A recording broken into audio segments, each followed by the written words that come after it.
Voici Émotion à la une, le rendez-vous incontournable de l'information. Émotion à la une, des réponses à toutes les questions qui touchent la Côte d'Azur. Magali Eltounian, vous avez présenté jeudi avec Christian Estrosi l'édition 2022 du Carnaval de Nice. Alors cette fois, c'est sûr, après une édition 2020 écourtée et une cuvée 2021 tout simplement annulée pour cause de crise sanitaire, le Carnaval est bel et bien de retour. Oui, nous sommes ravis de pouvoir l'annoncer.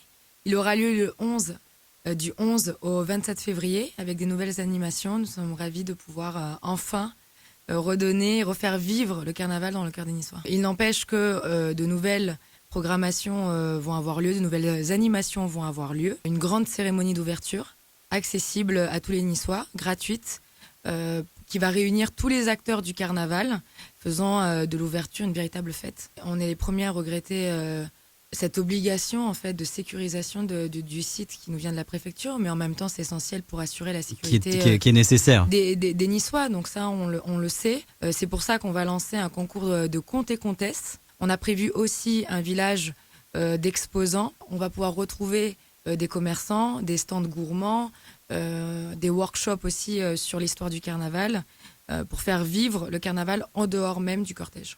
Magali Eltounian, vous avez inauguré la semaine dernière avec Clément Beaune, le secrétaire d'État aux Affaires européennes, le Centre Europe Direct à Nice.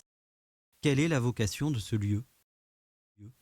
Mais il a d'abord la vocation d'informer les citoyens et notamment les Niçois sur l'actualité européenne, mais aussi et surtout accompagner les entreprises et les communes pour remplir leurs dossiers et ainsi capter des financements européens. Pour rentrer un peu plus dans le détail, est-ce que vous pouvez dire à nos auditeurs ce que l'Europe apporte concrètement à Nice, à la Côte d'Azur ? Est-ce que vous avez d'autres exemples ? Moi, celui que je trouve le plus parlant, c'est le guichet facile, en fait, celui qui facilite les démarches administratives des Niçois.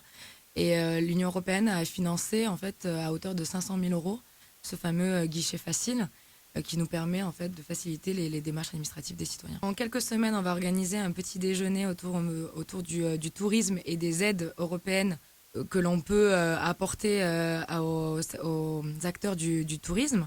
On veut organiser aussi des apéros transfrontaliers, des apéros aussi avec différentes nationalités aussi pour pouvoir notamment avec l'Italie peut-être. Bien sûr, avec l'Italie, avec l'Espagne, avec pourquoi pas aussi des ressortissants belges.